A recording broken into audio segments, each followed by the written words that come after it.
नमस्कार, राम जी राम। मैं गणेश कुलरिया आपका स्वागत करता हूं। आज का टॉपिक है ऑन पेज एसईओ के अंदर एसईओ फुटप्रिंट्स और ऑपरेटर्स और टेक्निकल पॉइंट्स। ठीक है, ये टेक्निकल पॉइंट्स टेक्निकल एसईओ नहीं है। यहाँ पे टेक्निकल एसईओ मैंने जस्ट ब्रीफ इंफॉर्मेशन लाया है कि जो भी अभी तक के ऑन पेज एसईओ में हम आखिरी पॉइंट पे चल रहे हैं कि ऑन पेज एसईओ लगभग कंप्लीट हो गया, ये सेकेंड लास्ट या थर्ड लास्ट क्लास होगी।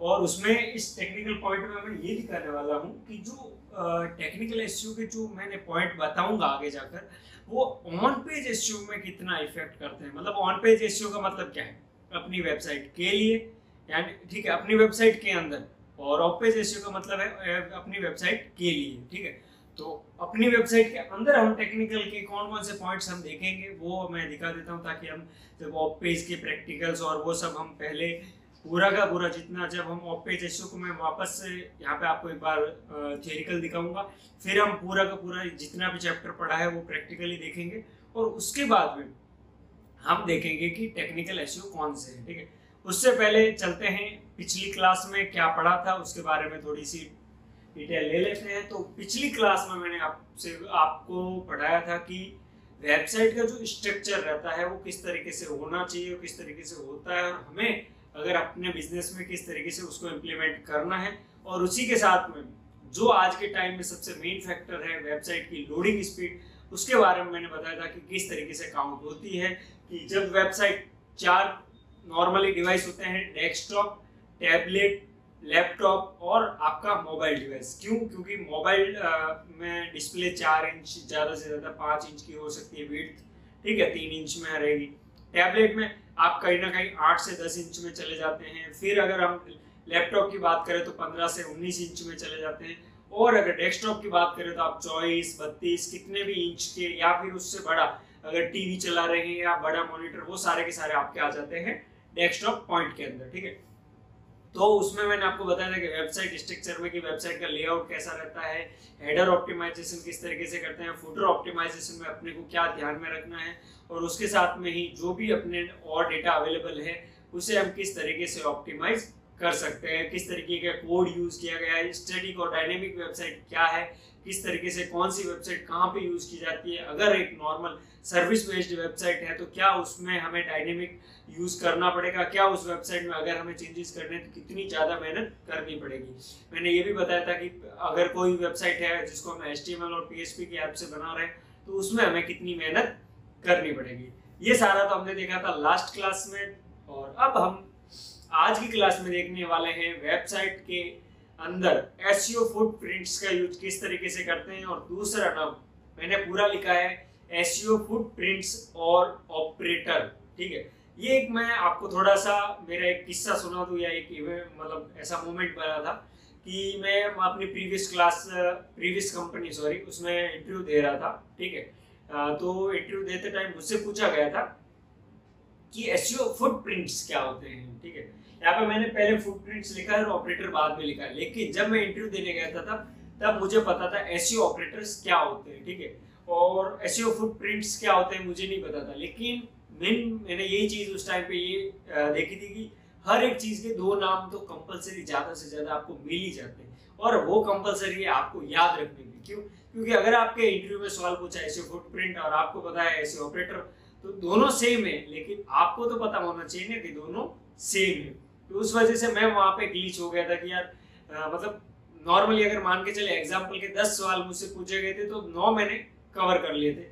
एक सवाल जो मुझसे नहीं सॉल्व हुआ था वो मेरा था एसईओ ऑपरेटर्स, और पूछा गया था एसईओ फुटप्रिंट्स के बारे में। तो मतलब ये एक ऐसा सवाल, मतलब जो मुझे 2018 से आज आप समझ लीजिए 4 साल तक में मुझे मेरे माइंड में ऐड हो चुका है, मतलब डिलीट ही नहीं हो रहा। क्योंकि ये एक ऐसा पॉइंट था जो मतलब उस टाइम के बाहर निकलने के बाद में जब मैंने इस चीज को देखा तो मुझे पता चला यार ये तो इतना कॉमन आंसर है, इतना कॉमन क्वेश्चन है, फिर भी मैं भूल गया। तो मैं आपको यही हिदायत दूंगा यहाँ पे आते वक्त, ठीक है, अगर आप इतने चैप्टर तक मेरे साथ हो तो एक ही हिदायत है कि अगर किसी के 2 नाम है ना तो वो याद रखो। और पहले ही चैप्टर में हमने पढ़ा था एसईओ के कि कीवर्ड रिसर्च में सिंगल फेस और शॉर्ट फेस, लॉन्ग फेस, इस तरीके के अलग अलग नाम रहते हैं। ठीक है, तो वो आपको याद रखने हैं, short face, long face, single phase, long face keyword. तो मतलब दोनों वर्ड का मीनिंग एक ही है लेकिन अलग अलग वर्ड्स है। तो आपसे पूछ लिया जाए सिंगल फेस क्या है, आपसे पूछ ले शॉर्ट फेस क्या है, तो दोनों में अंतर बताइए। तो आप यहाँ पे कंफ्यूज ना हो कि सिंगल मतलब एक और शॉर्ट मतलब छोटे 2 या 3 वर्ड।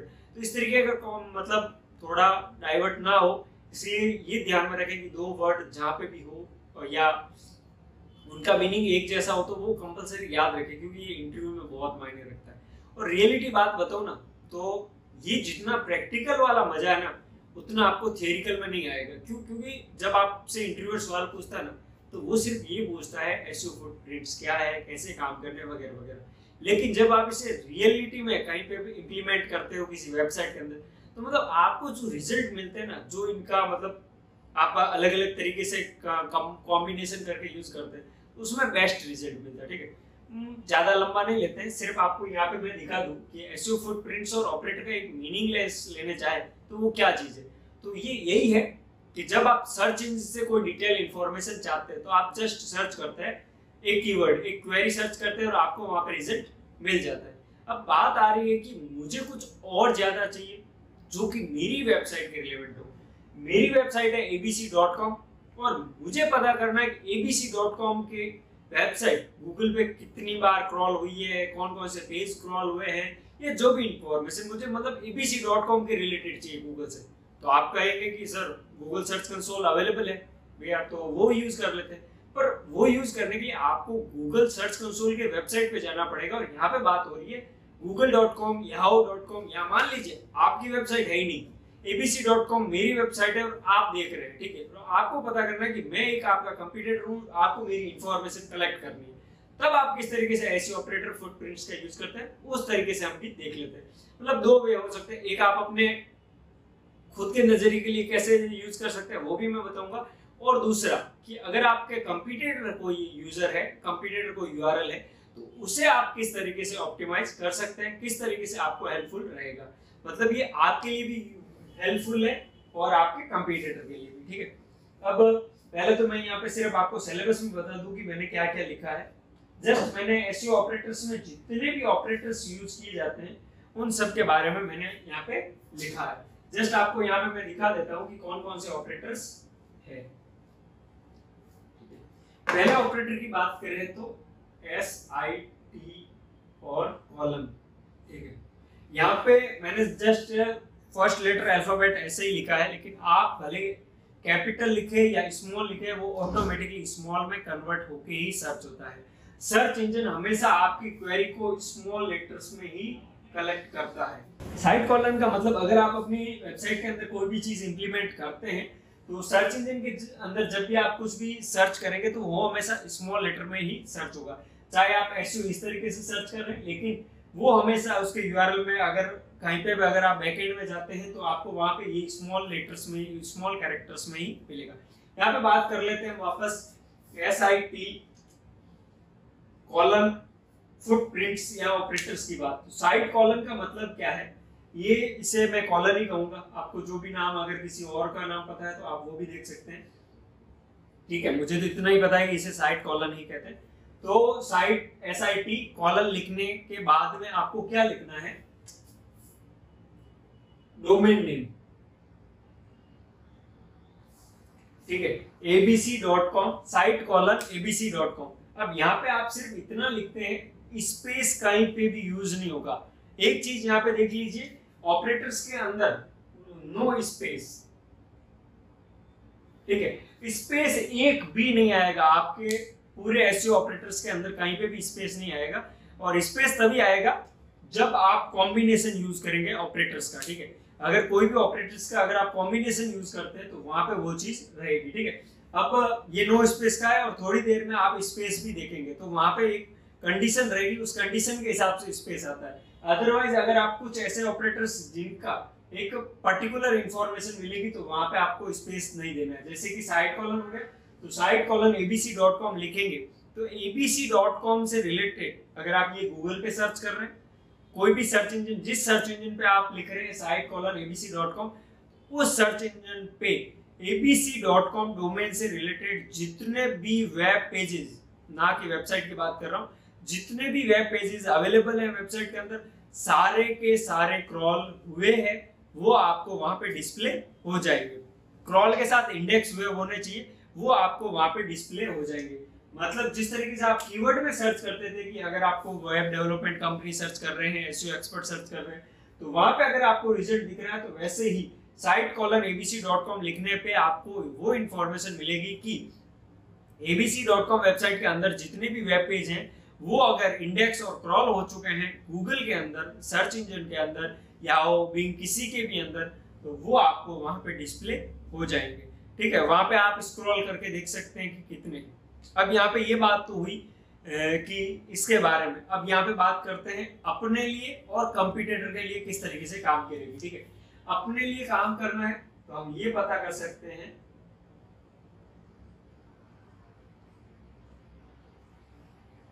इंडेक्सेड पेजेस, सॉरी मतलब कि कितने वेब पेजेस क्रॉल हो चुके हैं यानी कि इंडेक्स हो चुके हैं गूगल के SERP यानी कि सर्च इंजन रिजल्ट पेज के अंदर। तो ये जैसे कि आप सर्च करोगे तो आपको सारी इंफॉर्मेशन मिल जाएगी कि जो भी वेब पेजेस होगा वो क्रॉल यहाँ पे आपको दिख जाएगा। ठीक है, ये तो हुआ अपने लिए। अब बात करते हैं दूसरे पॉइंट में कंपटीटर का किस तरीके से। तो सेम चीज इसको उल्टा कर लीजिए कि अगर मुझे पता करना है कि मेरा abc.com कंपटीटर है तो मुझे ये सबसे पहले पता करना है कि उसके कितने वेब पेजेस क्रॉल है। ठीक है, कितने वेब पेजेस गूगल के पास ऑलरेडी क्रॉल्ड है, तो उनके बारे में इंफॉर्मेशन आप ले सकते हैं यहाँ से। तो आपको ऑटोमेटिकली, मान लीजिए उसका साइट मैप नहीं चल रहा है अगर वगैरह, मतलब एक कंप्यूटर को एनालिसिस करने के लिए बहुत सारे पॉइंट्स अवेलेबल है, लेकिन आप कौन सा पॉइंट यूज करते हैं वो आप पे डिपेंड करता है। तो यहाँ पे अगर आपने abc.com के इंडेक्स पेजेस की डिटेल ली तो आपको वहां पे पता चल गया कि 75, 80, 100 पेजेस क्रॉल हो चुके हैं। अब आप उन एक एक पेज को चेक कर सकते हैं कि ये कौन सा पेज क्रॉल हुआ है, कौन सा पेज 404 आ रहा है या कौन सा किस तरीके से। ठीक है, बाद में पीछे की एक क्लास को रिवाइंड करते हैं जिसमें मैंने बताया था कि जो हमने बताया था कि HTTP स्टेटस कोड वगैरह के बारे में, कि नो डेड लिंक्स के बारे में, कि लिंक्स के अंदर डेड लिंक रहती है। तो वहां पे जैसा मैंने बताया था कि अगर आपकी कोई वेबसाइट है abc.com, वहां पे आपने एक पेज बनाया था पहले abc.com/2, आपने 2 नंबर का एक पेज बनाया था जिसका टाइटल और स्लग रखा था आपने 2। अब आपने चेंज कर दिया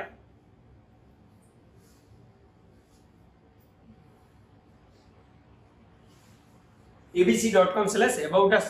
तो यहाँ पे एक चीज मैंने बताई थी कि इसको अगर 2 को सेम पेज है, ठीक है, पहले इसको /2 लिखने पे about us page he open हो रहा था, लेकिन फिर आपने इसको ऑप्टिमाइज किया तो आपको पता चला कि about us ही लिखना रहेगा स्लग के अंदर। ठीक है, यूआरएल ऑप्टिमाइज करने के बाद अब डिपेंड करता है कि मान लीजिए आपने जब तक about us चेंज किया था ये पेज पहले से ही क्रॉल हो चुका था, मतलब साइड कॉलम के अंदर डिस्प्ले हो रहा है। ठीक है, अब आपके पास 2 कंडीशन है। आपने साइड कॉलम लिखा, आपको यहाँ पे abc.com दिखा एक पेज, फिर abc.com/2, abc.com/about us दिखा। आपने पहला पेज ओपन किया, आपका होम पेज ओपन हो गया, दूसरा ओपन किया 2 वाला 404 की एरर आ गई, और तीसरा पेज आपने ओपन किया तो about us पेज ओपन हो गया। अब यहाँ पे बात करते हैं कि अगर 404 आ रहा है तो क्या करें। तो अब आप पहली बात तो ये आपको पता करना था कि सर्च इंजन के पास कितने पेज है, तो आपको 3 पेज मिल गए। 3 में से आपने पता किया कि कौन कौन सी प्रॉब्लम्स है, तो 1 और 3 नंबर पेज चल रहे हैं लेकिन 2 नंबर का पेज एरर दिखा रहा है। तब आप क्या करोगे, इस पेज को सॉल्व करने के लिए आपके पास 2 ऑप्शन रहेंगे। पहला तो रिमूव, आप सर्च इंजन को, मतलब सर्च इंजन जो भी गूगल है या बिंग को आप रिक्वेस्ट डाल सकते हैं सर्च कंसोल के अंदर, वेबमास्टर टूल के अंदर, कि इस पेज को आप, ये जो भी यूआरएल है इसको आप रिमूव कर दीजिए। तो वो टेम्पररी आपके 90 डेज के लिए उस यूआरएल को रिमूव कर देते हैं। 90 डेज के बाद में आप उसे वापस रिक्रॉल करवा सकते हैं। ठीक है, वो कंडीशन बाद की बात है। आपने पहली चीज तो उसे रिमूव करवा सकते हैं। दूसरा आप कर सकते हैं वो है 301 और 302। ये हम पढ़ेंगे HTTP स्टेटस कोड के अंदर कि ये 301 302 किस तरीके से रहता है। प्रैक्टिकल के अंदर बहुत अच्छे से बता दूंगा, क्योंकि इसके कुछ सिंटेक्स वगैरह रहते हैं, वो अच्छे से हम बाद में और मैं अच्छे से बता दूंगा। मतलब 301 का मतलब है परमानेंट रीडायरेक्ट, 302 का मतलब है टेम्परेरी रीडायरेक्ट। टेम्परेरी रीडायरेक्ट की बात करें तो ये सबसे ज्यादा आपका ई-कॉमर्स वेबसाइट के अंदर काम आएगा। ठीक है, वो कैसे कि अगर मान लीजिए आप ई-कॉमर्स वेबसाइट अमेज़न वगैरह चलाते हैं, कार्ट पेज तो आपने सुना ही होगा, CART, कार्ट के अंदर क्या रहता है, जो भी प्रोडक्ट आप खरीदना चाहते हैं उसे आप वहां पे ऐड टू कार्ट कर देते हैं। मान लीजिए ऐड टू कार्ट कर दिया, तब तो आप ऐड कार्ट पेज पे क्लिक करते हैं तो डायरेक्टली आपको कार्ट ओपन हो जाता है। लेकिन एक कोई नॉर्मल ओपन कीजिए ई कॉमर्स वेबसाइट और उस पे कार्ट पे पेज पे अगर आप जाएंगे, सेम वेबसाइट है और मान लीजिए प्राइवेट ब्राउजर में आपने ओपन किया, तब क्या रहेगा, cart page automatically shop page पे चला जाएगा। ठीक है, तो शॉप पेज पे अगर जा रहा है ऑटोमेटिकली रीडायरेक्ट हो रहा है, तो उसका मतलब क्या है कि आपने जो भी डिटेल लिखी थी वो अवेलेबल नहीं है, इसलिए टेम्पररी टाइम पे आप शॉप में जाइए, वहां से कुछ प्रोडक्ट ऐड टू कार्ट कीजिए और वापस आइए कार्ट पेज में, आपको सारा रिजल्ट मिल जाएगा। ठीक है, तो ये तो साइड कॉलम का होगा कि अगर आपको इंडेक्स पेज है तो वो आपको डिटेल देखनी है अपने लिए, फिर कंप्यूटर के देख सकते हो कि कौन कौन से पेज स्क्रॉल हुए हैं, और अपने लिए वापस ये देख सकते हो कि अगर सर्च इंजन के पास 80 पेज 50 पेज क्रॉल हो चुके हैं तो उनमें से कौन कौन से पेज सही काम कर रहे हैं, कौन कौन से पेज 404 की एरर है और तरीके की एरर है, डेटाबेस की एरर, किसी भी तरीके की एरर है, तो वो आप किस तरीके से आइडेंटिफाई कर सकते हैं, उसके लिए ये रहेगा। ठीक है, ये तो बात हुई साइड कॉलम की। ठीक है, और अच्छे से इसका प्रैक्टिकल भी मैं बताऊंगा कि साइड कॉलम में वगैरह क्या यूज कर सकते हैं। अभी तो हम कॉम्बिनेशन वगैरह भी देखेंगे कि क्या कॉम्बिनेशन है वगैरह।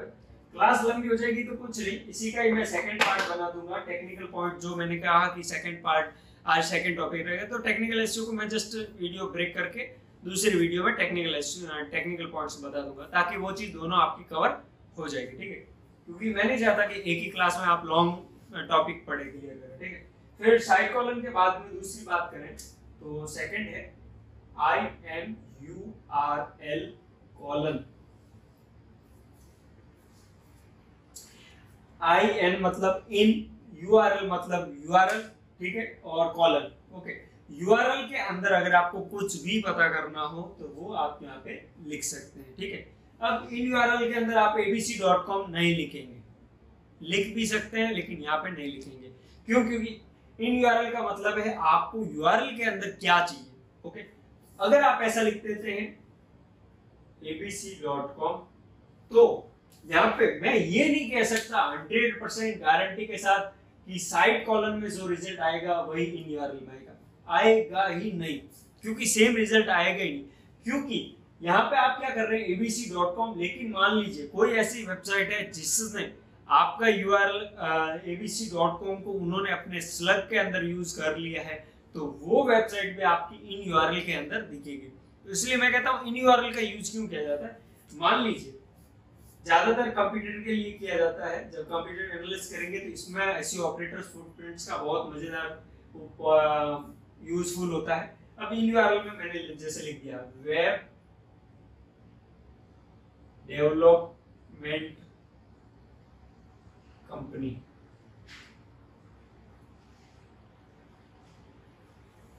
ठीक है, इन URL में वेब डेवलपमेंट कंपनी, बात आ जाती है सबसे पहले मैंने लिखा था नो स्पेस, ठीक है, जबकि मैंने यहाँ पे स्पेस रख दिया। अब बात आ रही है इन URL, तो URL में तो कभी स्पेस होता नहीं, तो स्पेस की जगह पे URL में क्या रहता है,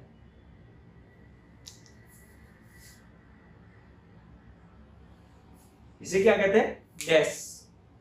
इन URL web dash development dash company लिखा हुआ एग्जैक्ट, मैं कह रहा हूं वेब के बाद dash then development then dash then company लिखा हुआ अगर URL में जितने भी वेब पेजेस में होगा जो गूगल ने क्रॉल कर लिए हैं, यानी कि जिसने जो भी सर्च इंजन ने क्रॉल कर लिए हैं, जहां पे भी आप सर्च कर रहे हैं, सारे के सारे रिजल्ट आपको वहां पे दिख जाएंगे।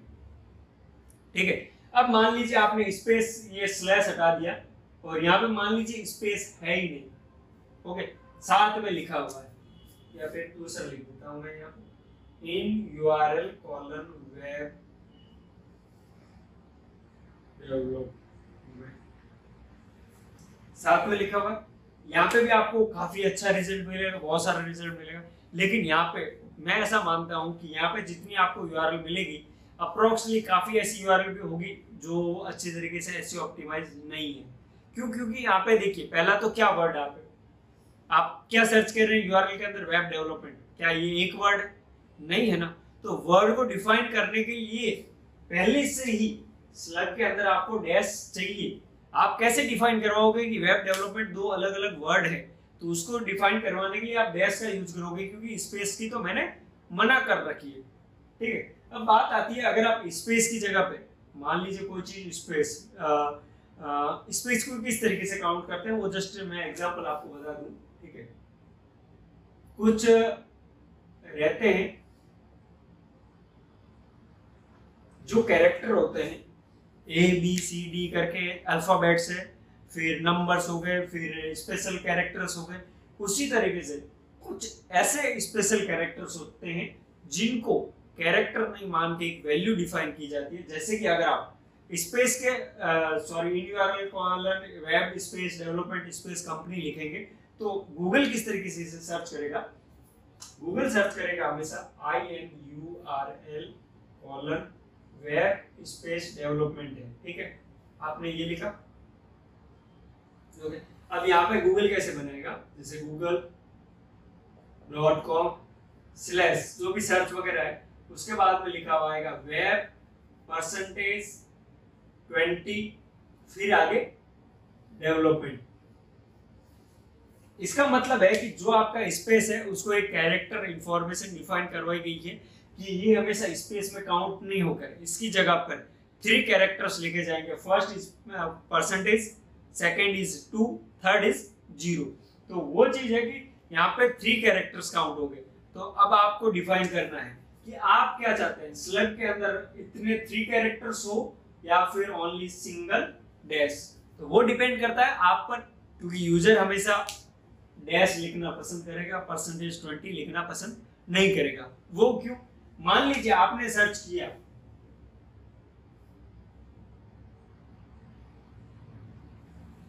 SEO इन 2021, क्या बनेगा देख लेते हैं।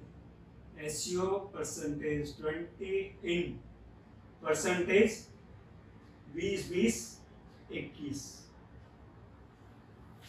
आपको ऐसा नहीं लग रहा है ये कुछ कोड या पासवर्ड जैसा कुछ हो गया, ठीक है, क्योंकि स्पेशल कैरेक्टर यूज कर लिए आपने, अल्फाबेट्स यूज कर लिए और आपने नंबर्स यूज कर लिए, मतलब एक तरीके का पासवर्ड हो गया मेरे हिसाब से तो। लेकिन कीवर्ड क्या है, SEO इन 2021, लेकिन यहाँ पे वन कह रहा है SEO %20 इन %2021।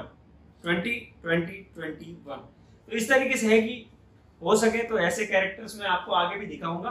कुछ याद नहीं आ रहा, जैसे कि स्लैश रहता है उसका भी नहीं है, लेकिन काफी सारे वर्ड्स है, जैसे कि NS %NSEB है या ऐसा कुछ है, ठीक है। तो उसका मतलब ये रहता है कि सेकंड लाइन, अगर कोई भी लाइन ब्रेक हो रही है तो उसको इस तरीके से ब्रेक करना होता है तो आप BR लिखते हैं, ठीक है। कोडिंग पार्ट की बात कर रहा हूँ, अगर आप BR नहीं लिखकर डायरेक्टली एंटर करते हैं तो आपको इस तरीके का लाइन ब्रेक मिल जाता है। मतलब डिफॉल्ट अगर आप लाइन ऐड करवाते हो तो ब्रेक लगता है, लेकिन उस तरीके से अगर आप डायरेक्टली स्पेस लाइन ऐड करवाते हो तो ये भी बनता है। तो इस तरीके से कुछ डिफरेंट टाइप्स ऑफ डायनेमिक, ये कह सकते हैं कुछ फॉर्मूलाज हैं जिनका यूज किया जाता है प्रोग्रामिंग लैंग्वेज में। वो मैं जितना मुझे पता है उतना मैं आपको बता रहा हूँ, बाकी का आप खुद ढूंढ लीजिए, गूगल आपके पास है और आप सीखी गूगल के बारे में ही रहे तो वहाँ पे आप ज्यादा पता कर सकते हो, ठीक है। ये बात तो हो गई इन URL की, ठीक है।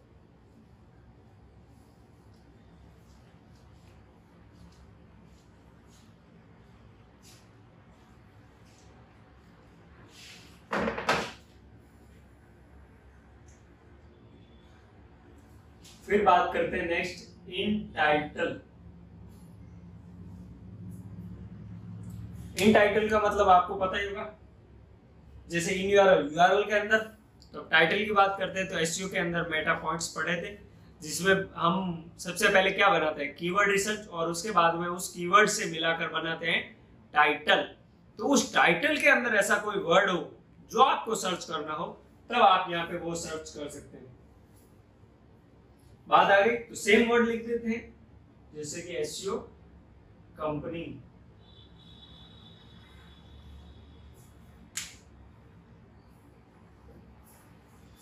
यहाँ पे भी मैंने स्पेस डाल दिया, लेकिन मैंने बताया था कि no space usages in search query, ठीक है। In title SEO company. अब दिमाग में आ गया कि सर चलो कोई बात नहीं, स्लग के अंदर तो स्पेस की जगह पे डैश काउंट कर लेते हैं, अदरवाइज परसेंटेज 20 बन जाता है। लेकिन टाइटल में तो हमने हर बार क्या देखा है, स्पेस। आपने अगर टाइटल बनाया होगा 70 कैरेक्टर्स या जितने भी 50 कैरेक्टर्स का स्पेस देखा होगा, डिस्क्रिप्शन में स्पेस, कंटेंट हर जगह पे स्पेस रहता है, पैराग्राफ वगैरह। लेकिन फिर यहाँ पे स्पेस क्यों नहीं दे सकते? तो यहाँ पे स्पेस ये नहीं दे सकते क्योंकि हम एक सर्च इंजन है जिसके अंदर हम सर्च क्वेरी कर रहे हैं, एक क्वेरी को सर्च कर रहे हैं। तो हमेशा क्वेरी स्पेस के साथ कभी भी सर्च नहीं होगी, क्योंकि सर्च इंजन हमेशा स्पेस को एक ही डेफिनेशन देगा, वो है, मैंने बता दिया है आपको, परसेंटेज 20। ठीक है, स्लग होता तो आप डैश यूज कर लेते, लेकिन अगर आपके पास स्लग नहीं है और आप टाइटल के अंदर सर्च कर रहे हो, यानी कि दो कीवर्ड को, यानी कि दो वर्ड है उनको आप मिला के सर्च कर रहे हो, तो मिलाने को हमेशा कहा जाता है ऐड। क्या कहा जाता है? ऐड, यानी प्लस। प्लस दोनों को जोड़ना, यानी कि प्लस का सिंबल। तो एसईओ प्लस कंपनी, यानी कि एसईओ कंपनी हो गया। 1 + 1 = 2 होता है। उसी तरीके से आप कोई भी दो वर्ड को काउंट करोगे तो वो दोनों वर्ड बिना स्पेस के साथ लिख सकते हो। जैसे कि अब सर्च इंजन यहाँ पे क्या बताएगा आपको कि एसईओ टाइटल के अंदर एसईओ कंपनी जहां कहीं पे भी होगा वो आपको दिखा देगा। ठीक है, अदरवाइज क्या होगा, जैसे मान लीजिए अब आप कह रहे हैं कि ये चीज अगर मैं ऐसे लिखूं, in title colon SEO then space company, ठीक है, तो रिजल्ट क्या आएगा? अब रिजल्ट यहाँ पे ये आएगा। ठीक है, अब स्पेस की बात नहीं कर रहे हैं, यहाँ पे जो भी स्पेस आएगा वो परसेंटेज 20 से काउंट होगा। रिजल्ट क्या आएगा? रिजल्ट की बात करें तो यहाँ पे रिजल्ट आएगा इन टाइटल में क्या होना चाहिए, एसईओ, सिर्फ एसईओ होगा, वो जिस भी टाइटल के अंदर एसईओ होगा वो आपको यहाँ पे रिजल्ट दिख जाएगा। लेकिन कीवर्ड क्या है, यहाँ पे आप सर्च कर रहे हो कंपनी, तो यहाँ पे आप एक कॉम्बिनेशन सर्च कर रहे हो इन टाइटल के अंदर एसईओ कंपनी कीवर्ड वाले रिजल्ट मुझे डिस्प्ले करवाने हैं। तो ये सारी चीज इसलिए रहती है कि आपको वहां पे कॉम्बिनेशन के टाइम पे आप स्पेस कहीं ना कहीं यूज करोगे। लेकिन अभी की बात हम कर रहे हैं सिंगल एक फुटप्रिंट्स के बारे में। तो अगर आप सिंगल फुटप्रिंट्स यूज कर रहे हैं तो हमेशा प्लस का सिंबल यूज कीजिए। अगर आपको अब यहाँ पे रिजल्ट क्या मिलेगा, जैसे इन टाइटल के अंदर एसईओ के बाद में कंपनी होगा तो ही आपको रिजल्ट देखने को मिलेगा। तो यहाँ पे अगर आप प्लस का यूज कर रहे हैं तो वो उस तरीके से रहेगा। ठीक है, अब यहाँ पे मैं और भी आगे बताऊंगा कि अगर मुझे एग्जैक्ट सर्च करना हो तो किस तरीके से क्या चीज रहती है। अब ये तो बात हुई हमारे इन टाइटल के बारे में। फिर आगे बात करते हैं, जैसे इन टाइटल हुआ वैसे इन टेक्स्ट। अब ये दिमाग में ना आ जाए इन डिस्क्रिप्शन सर, तो डिस्क्रिप्शन और टेक्स्ट वगैरह वो सारी चीज हो गई।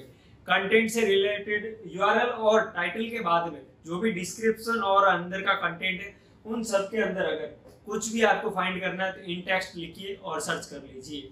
ओके, तो इन टेक्स्ट में भी आप सेम लिख सकते हैं, एसईओ कंपनी आप लिख के सर्च कर लीजिए, आपको सारा रिजल्ट मिल जाएगा। सेम प्रोसेस इसका भी रहेगा, एसईओ कंपनी। तो यहाँ पे आपको जो भी रिजल्ट मिलेगा वो सिर्फ टाइटल के अंदर, यूआरएल के अंदर, अपनी एक पर्टिकुलर वेबसाइट के अंदर नहीं है तो भी चलेगा। वो सिर्फ ये फाइंड करेगा कि टेक्स्ट के अंदर होना चाहिए। टेक्स्ट यानी कि डिस्क्रिप्शन से लेकर आपका कंटेंट वेब पेज के अंदर कहीं पे भी कोई भी रहेगा, चाहे वो इन टाइटल में है, कहीं पे भी अगर एसईओ कंपनी लिखा हुआ है वो सारे के सारे रिजल्ट आपको वहां पे डिस्प्ले हो जाएंगे। ठीक है, अब बात करें नेक्स्ट की, तो ये बहुत अच्छा फुटप्रिंट है। ज्यादातर लोग इसे यूज करते हैं सेल्फ मेड के लिए, यानी खुद के लिए यूज करते हैं। कंप्यूटर के लिए तो मैंने देखा है बहुत कम, रेयरली, क्योंकि आप ये कभी नहीं सोचोगे कि क्या कंप्यूटर ने ऐसा कुछ मिला है। तो ये इस तरीके का एक ऐसा पॉइंट है।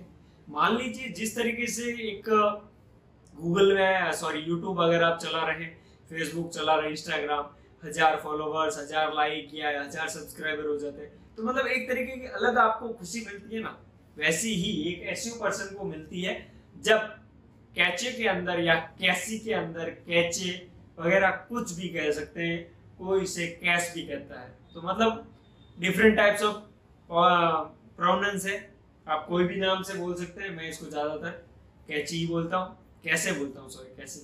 अब कैसे वाला कैसे भी नहीं है, लेकिन इतना मुझे डाउटफुल नहीं करना है, जो भी आपको लगे। मतलब मेरी तरफ से ये समझो CACHE : यानी कि कैचे। ठीक है, कैचे बोलता हूँ मैं, क्योंकि ये हिंदी वर्ड आपको लिख के बता दूं। कैचे। ठीक है, तो ये वाला है नॉर्मली। अब इसके अंदर जैसा मैंने कहा ना कि एक अलग तरीके की फील आती है। तो जब भी आपके, मैंने सर्च इंजन के बारे में आपको पढ़ाया था, अगर आपने वीडियो नहीं देखा, प्रीवियस क्लास नहीं पढ़ी होगी तो आपको नहीं पता है। 3 पॉइंट रहते हैं, क्रॉलिंग, इंडेक्सिंग एंड रिजल्ट। ठीक है, ये तीनों जब मिलाकर गूगल मतलब आपको एकदम वेरीफाइड मान ले कि आपका वेब पेज मैंने पूरी तरीके से पढ़ लिया है, देख लिया है, स्टोर भी कर लिया है, मतलब हर तरीके से आपको मैंने अपने डेटाबेस के अंदर सेटअप एक जगह दे दी है। कैचे का मतलब रहेगा आपकी वेबसाइट के अंदर जो भी यूआरएल होगा उसके आगे ही आपको लिखना पड़ेगा। जैसे कि अगर आप लिख देते हैं abc.com/aboutus, ठीक है, तो ये डायरेक्टली एक यूआरएल ओपन होगा जिसके अंदर ज्यादातर मान लीजिए चांस ऐसे रहेंगे वहां पे आपको दिखेगी 404 की एरर, यानी कि पेज नॉट फाउंड। पर अगर आपको अपनी वेबसाइट का ही पेज वापस खोलना हुआ दिख जाए, जैसे abc.com/aboutus आपका जो पेज है वही अगर दिख जाता है, तो मैं कहता हूं ना एकदम अट्रैक्टिव पॉइंट हो गया। क्यों? क्योंकि जब आपको ये पता चल जाए कि आपके एक वेब पेज को गूगल ने अपने डेटाबेस के अंदर प्योरली और पूरी तरीके से जगह दे दी है, तो आपके लिए बहुत अच्छी बात है। वो कैसे? तो 2 तरीके से रहती है गूगल अपने अंदर जगह देता है। पहला रहता है टेक्स्ट वर्जन और दूसरा रहता है फुल वर्जन। टेक्स्ट वर्जन का मतलब है जितना भी व्यू सोर्स कोड रहता है, जो कि अगर आप एक वेब पेज ओपन कर रहे हैं abc.com/aboutus, तो उसको कंट्रोल यू करके देखिए। कंट्रोल यू करने के बाद में आपको वहां पे क्या दिखेगा कि वहां पे आपको दिखेगा पूरा का पूरा टेक्स्ट फॉर्मेट, और जबकि वही यूआरएल आप ऐसा ओपन कर रहे हो तो आपको फुली डिजाइन दिखती है, आपने जो भी कंटेंट, इमेज, एनिमेशन, वीडियो वगैरह सारा कुछ दिखता है। तो वही चीज है कि दोनों जो फॉर्मेट है उन दोनों फॉर्मेट को गूगल ने अपने डेटाबेस के अंदर फुली डाउनलोड कर लिया है। मतलब यहाँ पे क्लिक करने के बाद में अगर कैचे:\abc.com/aboutus आपकी वेबसाइट का जो भी यूआरएल आप एंटर कर रहे हैं और आपकी वेबसाइट ओपन हो रही है और वहां पे डेट दिखाएगा, टाइम दिखाएगा सेकंड के साथ कि आपकी वेबसाइट को लास्ट इतनी तारीख को इतने बजे आपकी वेबसाइट को पूरी तरीके से हमने अपने डेटाबेस में जगह दे दी है, तब आपको ऐसा लगेगा कि वाकई में अब अपनी वेबसाइट के वेब पेजेस को गूगल ने प्योरली पूरी तरीके से पढ़ लिया है। अदरवाइज गूगल हर किसी को पूरी तरीके से नहीं पढ़ता है। अगर आपकी नई वेबसाइट है तो मान लीजिए रेयरली चांस होंगे, अगर आपकी वेबसाइट रह जाती है तो आपके किस्मत अच्छे हैं। बाकी मैंने तो आज तक कभी इजीली इस कैचे वाले जो ऐसे ऑपरेटर्स यानी फुटप्रिंट्स उसमें जगह नहीं देखी है, लेकिन हाँ अब तो मिल गई। लेकिन मैं शुरू की बात कर रहा हूँ, जैसे कोई कंप्यूटर आता है तो मैं उसे सबसे पहले यही कहता हूँ क्लाइंट को भी कि कैचे का मतलब है कि ऐसा ऑपरेटर है जिससे ऐसा लगे कि हाँ वाकई, जैसे आप देखते हो कि फेसबुक में आप कहोगे मेरे 100 लाइक है और एक जगह पे कहो 1000 लाइक है, तो एक मतलब अलग ही तरीके का इम्पैक्ट पड़ जाता है। वैसा ही मेरा इसमें इम्पैक्ट रहता है। ठीक है, तो सर्च इंजन के अंदर सबसे ज्यादा ऐसे ऑपरेटर्स का बात करूँ ना तो मुझे यही सबसे बढ़िया पसंद आता है। ठीक है, अब उसके अलावा नेक्स्ट कैचे की बात करें, सॉरी नेक्स्ट फुटप्रिंट्स की बात, तो वो है फाइल टाइप और कॉलम। फाइल टाइप का मतलब आपकी वेबसाइट है, उस वेबसाइट में मान लीजिए आपने कहीं पे भी पीडीएफ डाल रखी है या फिर आप अपनी वेबसाइट के अंदर क्लास 1 से लेकर 12 तक के आप पीडीएफ बुक वगैरह सारे दे रहे हैं। ठीक है, अब अगर कोई ऐसा सर्च करे कि 12th NCERT book PDF book, तो रेयरली चांस है कि आपको वहां पे पीडीएफ बुक मिलेगी। लेकिन अगर आप ऐसा सर्च कर ले एनसीईआरटी क्लास 12 बुक, देन उसके बाद में आप लिखिए फाइल टाइप कॉलन पीडीएफ, अब यहाँ पे जितना भी रिजल्ट आपको मिलेगा वो ये मिलेगा कि गूगल ने जितनी भी पीडीएफ फॉर्मेटेड फाइल को क्रॉल कर रखा है वो सारी की सारी आपको वहां पे दिख जाएगी। ठीक है, तो ये रहता है आपका फाइल टाइप के लिए। और फाइल टाइप में आप पीडीएफ की जगह पे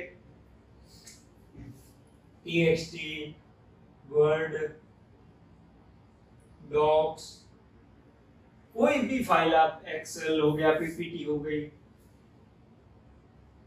कोई भी तरीके की फाइल टाइप को आप फाइंड कर सकते हैं। अब बात करते हैं अगले की, इसे कहते हैं क्योट्स,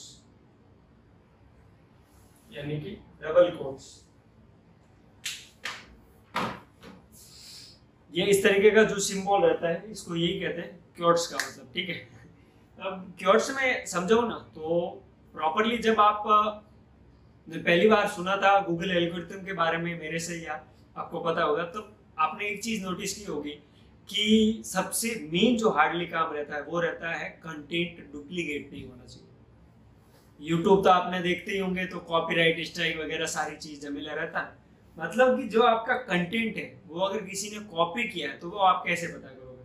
तो ये जो झमेला है सोशल मीडिया वाला, वो इंस्टा वगैरह पे क्रेडिट दीजिए वगैरह वगैरह, क्रेडिट नहीं दे रहे। लेकिन यहाँ पे आपको क्रेडिट नहीं देते हैं तो भी कोई फर्क नहीं पड़ता। गूगल डायरेक्टली ऑटोमेटिकली आपको बता देता है कि आपका वेब पेज प्लेगराइज है, और आप कोई भी कंटेंट लिख रहे हैं और आपको पता करना है कि ये प्लेगराइज है या नहीं है, ठीक। तो यहाँ पे क्योट्स का मतलब ये रहता है कि ये जो भी इन क्योट्स के अंदर जितना भी लिखा हुआ है वो एग्जैक्ट मैच होना चाहिए। यानी कि this is a Apple device, okay, इस तरीके का एक सेंटेंस है, उसको आपने डबल कोट्स में सर्च कर लिया, तो जितने भी वेब पेजेस के अंदर ये सेंटेंस लिखा हुआ मिलेगा वो सारे रिजल्ट आपको सर्च इंजन यानी कि गूगल या बिंग डिस्प्ले करवा देगा। अब बात करें कि अगर ये सेंटेंस इतनी जगह पे लिखा हुआ तो कॉपी नहीं हुआ, नहीं, कुछ ऐसे वर्ड्स रहते हैं, कुछ ऐसे सेंटेंस रहते हैं जो कि कॉमन रहते हैं, ठीक है। और आपने सुना भी होगा कि अगर मैं आपको कुछ कहूँ या कोई भी आप कहीं पे भी बात करते हैं, कॉमन सेंस नहीं है क्या, मतलब कॉमन जैसी कोई चीज रहती है, उसको अगर आप नॉर्मली देखने जाओ, ऑब्जर्व करो, और फिर भी आप उस चीज को एक तरीके से ऐसे हार्डली ले रहे हो, जैसे मैं अंदर आ रहा हूँ, मेरा हाथ टूटा हुआ है, तो आप कहोगे क्या हुआ, मतलब ये तो कॉमन सेंस हुआ कि हाथ टूटा हुआ है, इसलिए वो चीज है। तो कॉमन सेंस जैसी आइटम्स रहते हैं, जैसे वर्ड, सेंटेंस, जो भी, उनको अगर आप यूज करते हो तो वहां पे आपको प्लेगराइज नहीं मिलेगा, कॉपीराइट में वो जो भी कहते हैं, यहाँ पे जो कॉपीराइट स्ट्राइक वगैरह नहीं मिलती है, आपका कंटेंट रिमूव भी नहीं होता है, जस्ट आपका कंटेंट गूगल डिसेलेक्ट कर देता है, उसे ऊपर नहीं लाता है, यानी कि क्रॉल नहीं करता है। यहाँ पे आपका कंटेंट डिलीट कभी नहीं होता है, क्योंकि आप उस वेबसाइट होस्टिंग के ऑनर है, तो वो चीज है। तो इसमें ये फुटप्रिंट्स के अंदर की site, in URL, in title, in text, cache, file type, quotes के बारे में कि आपको जो भी इंफॉर्मेशन पता करनी है आप डायरेक्टली स्पीडली पता कर सकते हैं। बेस्ट से बेस्ट बताऊं तो कंप्यूटर एनालिसिस के अंदर जितना यूज करना चाहो ना, जितना मर्जी इनको घुमा के कर सकते हैं। चलिए 4-5 एग्जांपल मैं आपको बताता हूँ यहीं पे, ठीक है। बोर्ड वगैरह पे नहीं बताऊंगा, जस्ट वर्बली बताता हूँ। अगर आप प्रैक्टिकली करते हो, नोटबुक उठाइए और लिख भी सकते हो। मान लीजिए आपको कुछ ऐसा पता करना है कि मुझे पता करना है कि गणेश गुलेरिया एक वर्ड है, ओके, ये वर्ड कहाँ कहाँ पे आया हुआ है, तो आप क्या करेंगे, डायरेक्टली लिखेंगे इन टेक्स्ट गणेश गुलेरिया प्लस के साथ। अब मान लीजिए आपको पता करना है abc.com वेबसाइट के अंदर एसईओ कंपनी लिखा हुआ है, वो वेब पेजेस आए, साइट कॉलम यूआरएल लिखा आपने abc.com, तो आपको सब मिल गया कि abc.com के जितने भी वेब पेज थे। अब आपके दिमाग में आया कि नहीं, abc.com के अंदर मुझे एसईओ कंपनी वर्ड भी लिखा हुआ जहां कहीं पे भी वो मिले, तो आप क्या डालोगे, इन टेक्स्ट, इन पर करोगे क्या, site colon abc.com then space, क्योंकि एक फुटप्रिंट हो चुका है। फुटप्रिंट कभी भी जुड़ते नहीं है, ठीक है, फुटप्रिंट कभी भी आपको ऐड नहीं करने, फुटप्रिंट अलग रहते हैं। मतलब कि एक कंडीशन है, पहली कंडीशन, वेबसाइट abc.com के जितने भी वेब पेज है दिखा दो, गूगल बोलेगा ओके, देन बोलोगे आप स्पेस के साथ। दूसरी कंडीशन सुनिए, abc.com वेबसाइट के अंदर जितने भी वेब पेज हैं उनमें एसईओ प्लस कंपनी वर्ड जहां पे भी हो वो मुझे डिस्प्ले करवाओ। अब यहाँ पे गूगल सर्च इंजन क्या करेंगे, abc.com के अंदर एसईओ कंपनी लिखा हुआ वर्ड जहां पे भी कंटेंट में कहीं होगा वो दिखा देगा। फिर आपको लगा कि नहीं, मुझे ये पता करना है कि abc.com वेबसाइट के अंदर सिर्फ मुझे ये पता करना है कि यूआरएल के अंदर एसईओ लिखा हुआ वो दिखे, site colon abc.com then space in URL SEO. तो जितने भी abc.com वेबसाइट के एसईओ लिखे हुए वर्ड होंगे वो आपको वहां पे पूरे के पूरे डिस्प्ले हो जाएंगे। तो इस तरीके से आप बहुत सारे कंबाइन कर सकते हो। आप चाहते हो कि abc.com वेबसाइट के अंदर जितनी भी पीडीएफ फाइल्स है, ठीक है, ऐड कर दो किसको, site colon abc.com then space file type colon PDF, हो गए। तो अब आपके दिमाग में आया कि नहीं, abc.com वेबसाइट के अंदर एसईओ जहां कहीं पे भी लिखा हुआ हो और फाइल टाइप पीडीएफ होना चाहिए, मतलब abc.com के अंदर एसईओ की अनगिनत पीडीएफ फाइल है, आपको चाहिए सिर्फ वो पीडीएफ फाइल जो एसईओ के बारे में, site column abc.com space in text SEO space file type PDF.